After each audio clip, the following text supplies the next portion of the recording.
Il y a un âge où l'on ne court plus après le temps, mais où l'on apprend à marcher à côté de lui. Je m'appelle Marc, j'ai 47 ans, je vis au Canada. Et aujourd'hui, je veux partager avec vous mes conseils pour les hommes qui avancent doucement vers la cinquantaine. Si vous êtes entre 40 et 50 ans, sachez ceci. Ce n'est pas un âge de déclin, mais un passage vers une sagesse nouvelle. Une traversée intérieure. Bienvenue sur The Essence of Life. Si ces mots résonnent en vous, abonnez-vous dès maintenant pour ne rien manquer de nos voyages de sagesse et de paix. Imagine un fleuve qui traverse ton pays. Large, profond, parfois paisible, parfois enragé. Tu le regardes depuis ta jeunesse. À 20 ans, tu y jetais des pierres, persuadé que rien ne pouvait troubler son cours. À 30 ans, tu as essayé de le traverser en courant, comme si tu pouvais défier sa force. Et maintenant, arrivé à la quarantaine, tu comprends que ce fleuve, c'est le temps. Il n'attend personne. Il ne s'arrête pas pour nous regarder souffler. Il continue sa course, indifférent à nos projets, à nos regrets, à nos prières. Mais ce n'est pas une tragédie. C'est une invitation. L'homme qui lutte contre le courant s'épuise. L'homme qui accepte de flotter découvre une autre forme de liberté. C'est à cet âge précis, entre la quarantaine et la cinquantaine, que l'on réalise que la vie n'est pas un combat contre la fuite du temps, mais une danse avec son rythme. Il y a une sagesse particulière qui naît dans les rides qui s'installent doucement sur notre visage. Ce ne sont pas des marques de perte, mais des sillons creusés par les années, comme le fleuve creuse ses berges. On comprend alors qu'il ne sert plus à rien de courir après les illusions de l'éternelle jeunesse. Comme le dit un ancien proverbe, l'homme qui fuit sa vieillesse se noie dans son illusion. À force de refuser le temps, on passe à côté de sa beauté. J'ai grandi au bord d'un lac au Canada, où les rivières s'élancent dans des forêts immenses. Je me souviens d'un vieil homme, un pêcheur, qui m'avait dit un jour « Regarde l'eau, elle ne s'attache pas aux pierres. Elle contourne, elle avance toujours. Toi aussi, apprends à avancer. » À 20 ans, je n'avais pas compris la profondeur de ces mots. Mais aujourd'hui, à 47 ans, je les entends résonner avec force. Vieillir, ce n'est pas perdre ses couleurs, c'est se dépouiller de ce qui était superficiel. C'est apprendre à choisir ce qui compte.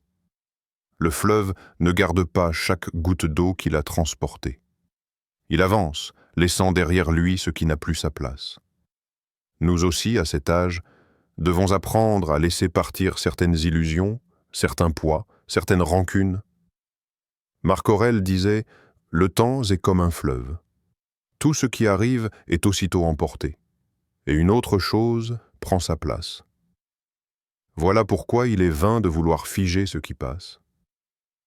À 40 ans et plus, on entre dans une saison de lucidité. On cesse de croire qu'on pourra tout vivre, tout posséder, tout retenir. Mais dans ce renoncement, il y a une paix. Chaque ride devient une preuve qu'on a traversée. Chaque cheveu gris, une empreinte de l'histoire vécue. Et si le fleuve coule sans cesse, il nous offre malgré tout une chose précieuse. La possibilité de plonger dans son eau aujourd'hui. Pas demain, pas hier. Maintenant. Et tandis que le courant continue, une question demeure. Allons-nous résister en nous accrochant aux branches du passé, ou choisirons-nous enfin de flotter, confiants, au cœur du mouvement du temps? Quand j'étais jeune, je pensais que la force se voyait dans les bras musclés, dans la voix qui couvre celle des autres, dans l'ambition qui écrase tout sur son passage. La société me soufflait que l'homme devait conquérir, prouver, imposer. Alors j'ai couru, j'ai crié, j'ai tenté de gagner toutes les batailles que je pouvais. Mais au fond de moi, je restais inquiet. Parce qu'à chaque victoire succédait une nouvelle peur. Celle de perdre, celle de ne plus suffire. Puis le temps a passé. Et je me suis surpris, un soir, à regarder mon fils dormir. Sa respiration lente, paisible. Dans ce silence, j'ai compris quelque chose que je n'avais jamais su voir. La vraie force, c'est la maîtrise de soi. C'est cette énergie calme qui ne cherche plus à dominer les autres, mais à se dominer soi-même.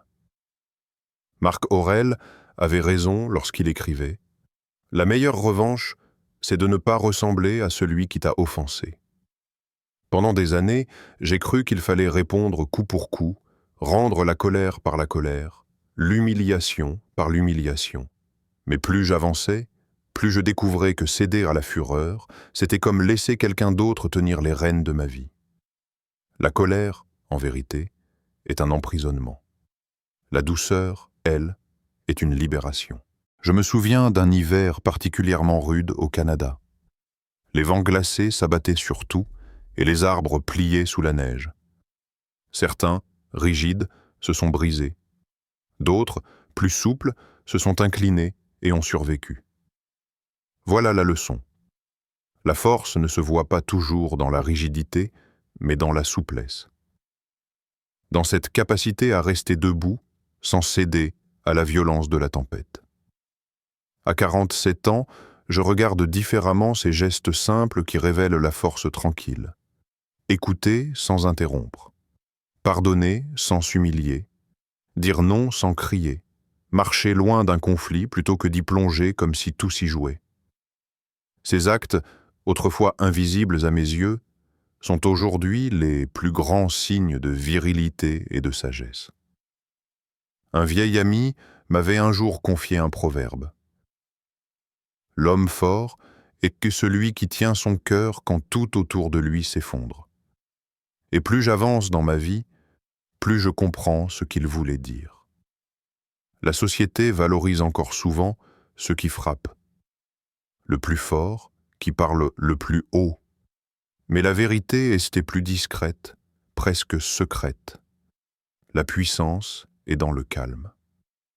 La douceur n'est pas faiblesse. Elle est un muscle, plus exigeant que n'importe quelle force physique.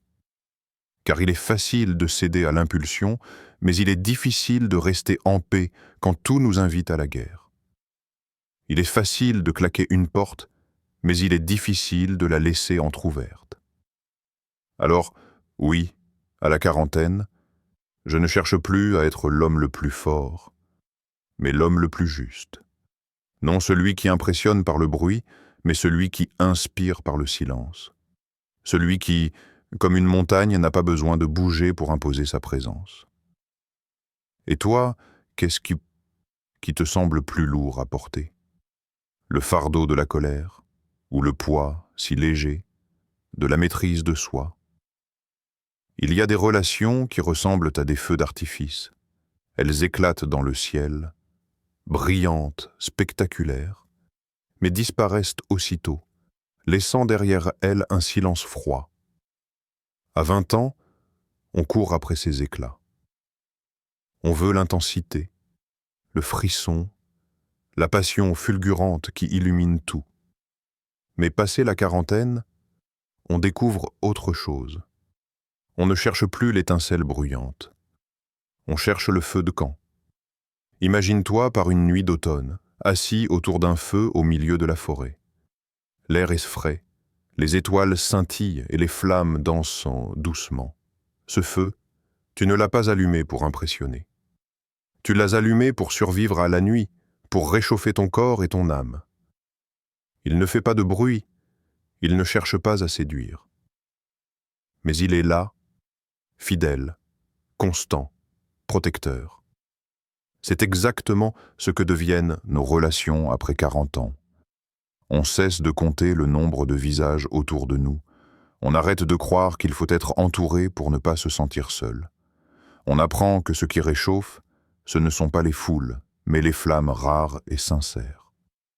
Un ami qui t'écoute vraiment, une compagne ou un compagnon qui ne cherche pas à te changer mais qui t'accompagne. Un parent qui te pardonne, un enfant qui t'accueille sans jugement.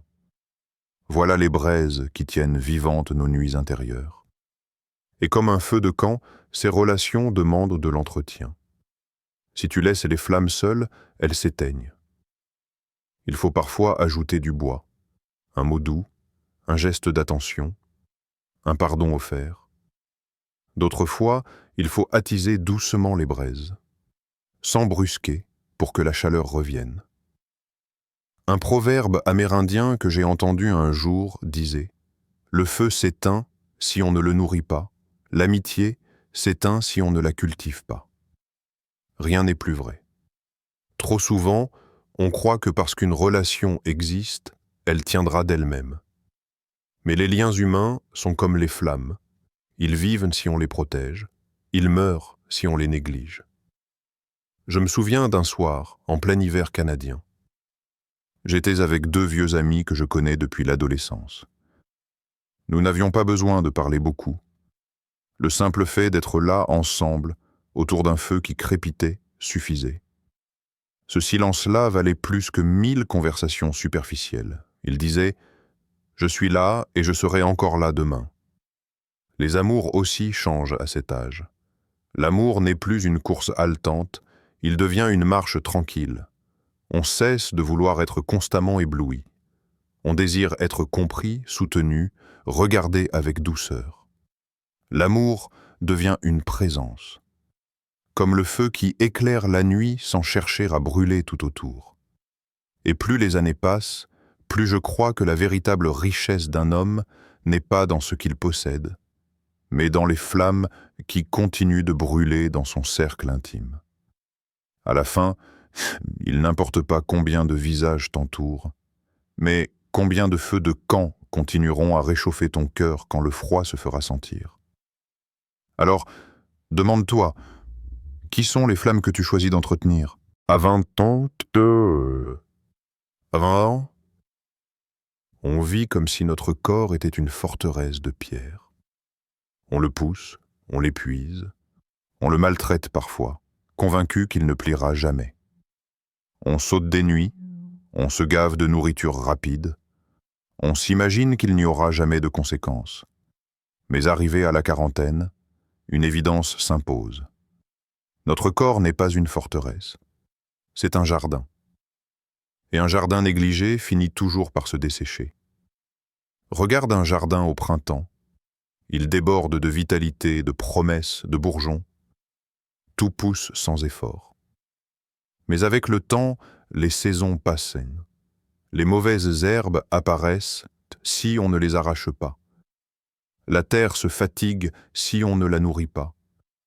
Les fleurs cessent de d'éclore si on les oublie. C'est exactement ce qui se passe en nous. Notre corps n'est pas un objet à consommer jusqu'à la rupture, mais un sol fertile qu'il faut entretenir avec patience et respect. J'ai appris à 47 ans que prendre soin de son corps n'a rien à voir avec l'obsession de paraître jeune. C'est une forme de gratitude. Chaque respiration est un don. Chaque battement de cœur est un rappel que la vie circule encore en nous. Alors, pourquoi ne pas honorer ce temple qui nous porte depuis des décennies? Un vieux dicton canadien dit « Qui prend soin de son bois en été, trouvera chaleur en hiver ». Cela signifie que les choix que nous faisons aujourd'hui déterminent la douceur ou la rudesse de nos lendemains. Manger avec équilibre, dormir avec répit, marcher plutôt que courir après tout, ce sont des graines plantées pour les années futures.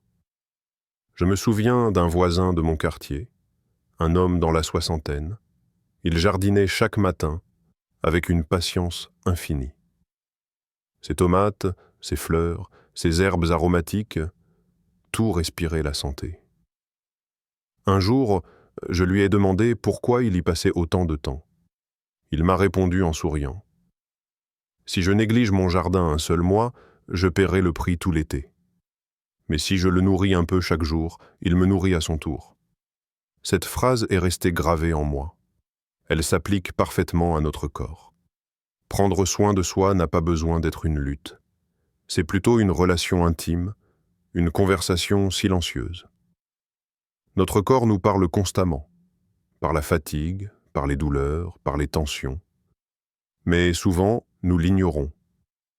À la quarantaine, il devient urgent de l'écouter enfin. De lui donner ce qu'il demande, pas seulement ce que nous désirons. Et puis, il y a aussi la beauté des cicatrices. Dans un jardin, chaque arbre porte les traces des saisons. Branches brisées, troncs fendus, écorces marquées. Pourtant, il continue de se dresser, de porter des fruits. De la même manière, notre corps garde les empreintes du temps, mais ces marques ne sont pas des faiblesses. Elles sont les témoignages de notre voyage. À cet âge, nous ne cherchons plus à repousser la vieillesse. Nous apprenons à jardiner avec elle, à comprendre que la force n'est pas dans l'éternelle jeunesse, mais dans l'équilibre, à savoir doser l'effort et le repos, le travail et le silence, la discipline et le plaisir.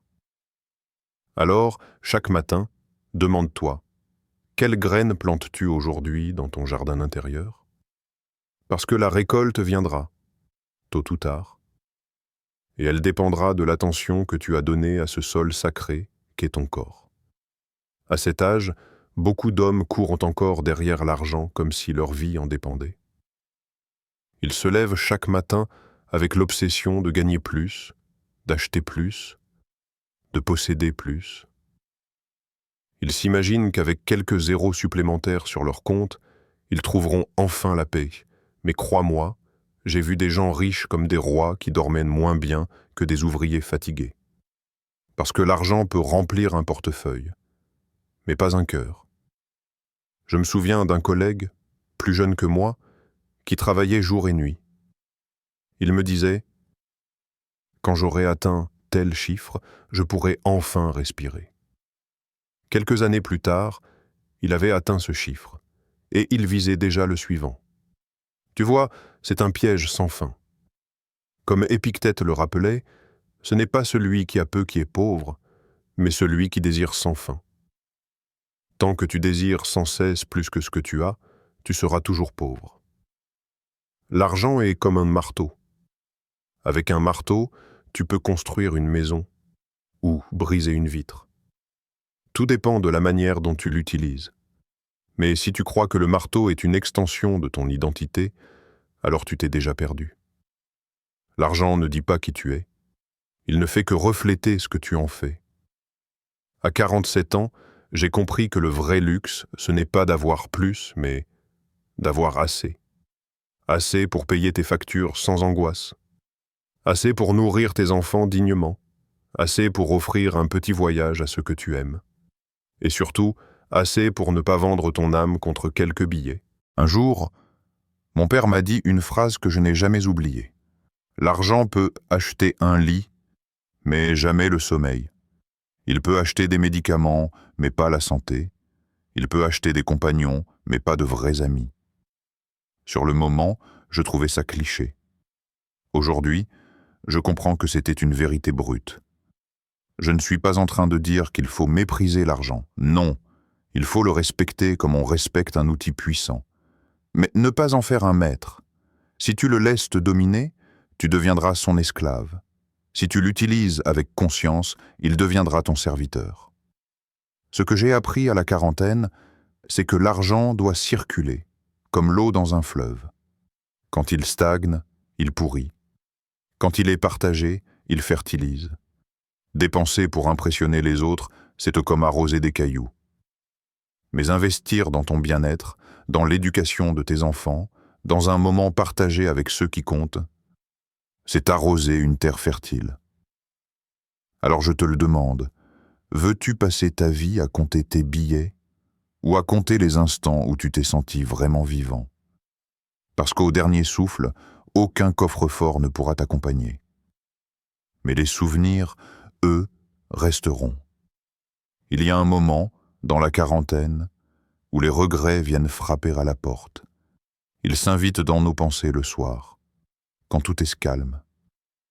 Ce qu'on aurait dû dire à quelqu'un avant qu'il ne parte. Ce travail qu'on aurait dû oser accepter. Cette histoire d'amour qu'on aurait pu protéger au lieu de la laisser filer. Et parfois, ces regrets nous enchaînent plus que n'importe quelle réalité. Moi aussi, j'ai J'ai eu mes nuits blanches. Rejouer le passé dans ma tête, comme un film dont je connaissais la fin, mais que je ne pouvais m'empêcher de revoir. Et chaque fois, je pensais « si seulement ». Mais à 47 ans, j'ai compris que ces deux mots « si seulement » sont une prison. On ne peut pas reconstruire hier. On peut seulement apprendre à l'aimer tel qu'il a été, avec ses manques et ses erreurs. Accepter ne veut pas dire oublier. Accepter, c'est regarder une cicatrice et dire « oui, elle fait partie de moi. Elle n'est pas belle comme je l'aurais voulu, mais elle est réelle, c'est vivante. » C'est comme un arbre dont l'écorce est marquée par la foudre. Au lieu de s'effondrer, il reste debout, portant ses blessures comme des preuves de sa résistance. Un ami m'a confié un jour une phrase qui m'a touché profondément. La paix ne vient pas quand tu changes ton passé, mais quand tu changes ton regard sur lui. Et j'ai commencé à pratiquer cela. Au lieu de me dire « j'ai échoué », j'ai essayé de dire « j'ai appris ». Au lieu de penser « j'ai perdu du temps », je me suis dit « j'ai semé des graines qui ont mis plus longtemps à pousser ». Marc Aurèle écrivait « reçois sans orgueil, laisse aller sans attachement ». L'acceptation, c'est exactement cela. Recevoir ce qui vient, même si ce n'est pas ce qu'on attendait.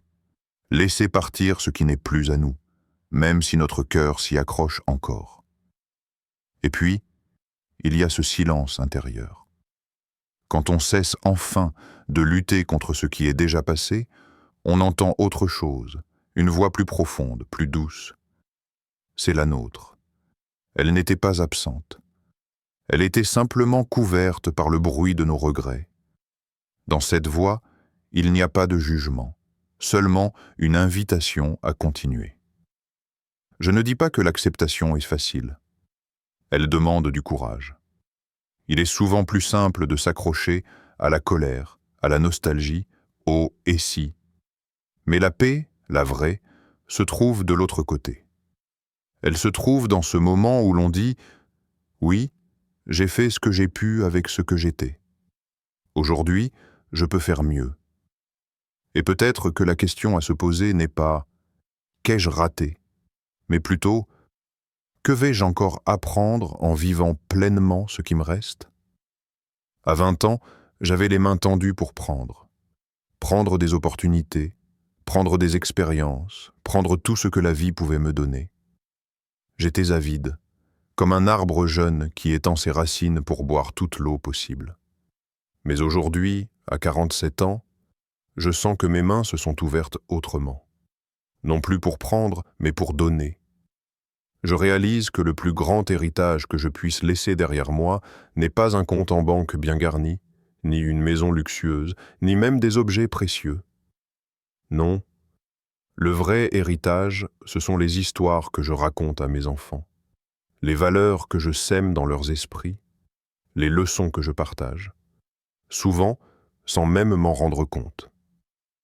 Il existe un proverbe africain qui dit « Quand un vieillard meurt, c'est une bibliothèque qui brûle. » Et cette image me hante parfois. Parce que chacun de nous porte en lui une bibliothèque entière. Les épreuves traversées, les erreurs commises, les joies inattendues, les vérités découvertes au détour d'un silence. Si nous ne les transmettons pas, elles disparaissent. Et c'est une perte irréparable. Je me souviens de mon grand-père. Il n'avait pas beaucoup de biens matériels, mais il avait un trésor, ses récits. Quand j'étais enfant, il me parlait de son village, de ses voyages, de ses années de travail, de ses combats silencieux. Ces mots étaient des graines, et aujourd'hui encore, certaines d'entre elles poussent en moi. Elles me rappellent qui je suis, d'où je viens, et pourquoi il est important de marcher droit. Être un modèle ne veut pas dire être parfait. J'ai compris que mes enfants, mes proches, ou même les jeunes qui m'observent, n'attendent pas que je sois un héros sans faille. Ils veulent en voir quelqu'un qui essaye, qui chute et se relève, qui reconnaît ses erreurs mais continue d'avancer. Parfois, un geste simple, un regard sincère, une parole de vérité, valent plus qu'un grand discours. La quarantaine est cet âge où l'on réalise qu'on ne vit pas seulement pour soi, que nos choix résonnent dans la vie de ceux qui nous entourent, qu'une parole blessante peut marquer pour des années, mais qu'un mot d'encouragement peut changer un destin. Ce que nous transmettons n'est pas toujours conscient. Ce sont aussi nos silences, nos manières d'aimer, nos façons de réagir. J'ai vu des hommes chercher à tout prix à accumuler pour laisser quelque chose à leurs enfants. Mais la plus belle chose que tu puisses leur laisser, ce n'est pas une maison, mais une sagesse. Pas un coffre rempli d'argent, mais un coffre rempli de souvenirs heureux, de valeurs solides, d'exemples vivants. Alors je me demande, que restera-t-il de moi quand mes mots se seront tus? J'espère qu'il restera dans le cœur de mes enfants non pas l'image d'un homme riche ou puissant, mais celle d'un homme vrai qui a essayé d'aimer, d'écouter, de transmettre. Parce qu'au fond, nous sommes tous un livre.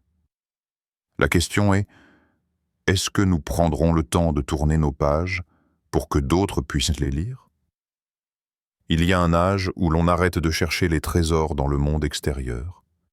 On cesse de courir après les horizons lointains, les réussites flamboyantes, les preuves que l'on attend des autres. Entre 40 et 50 ans, un virage s'opère. On comprend que le plus grand voyage n'est pas une traversée de pays, mais une traversée de soi.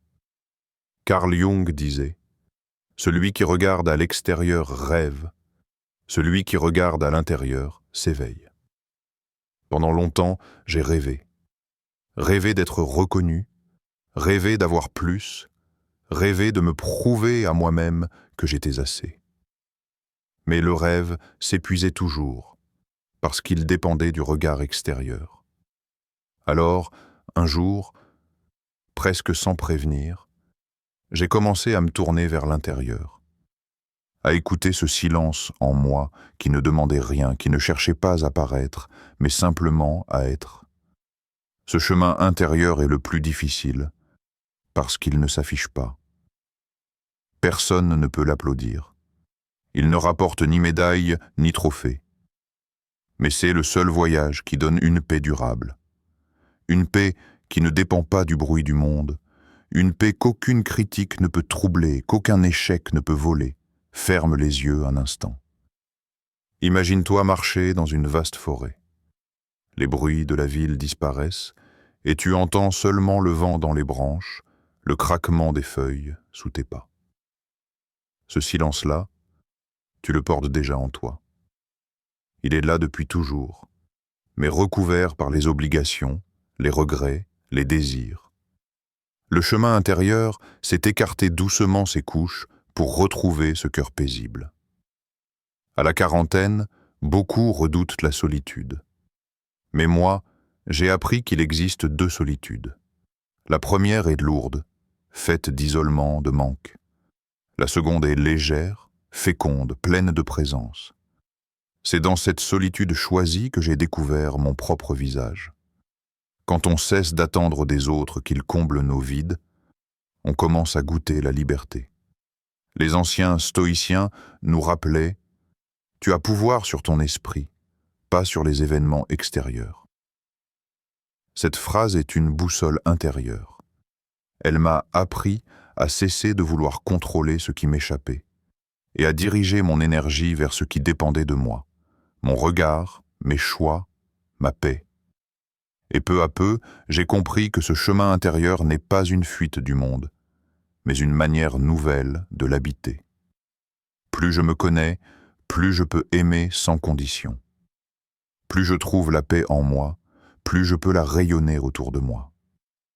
Comme une source invisible qui abreuve tout ce qu'elle touche.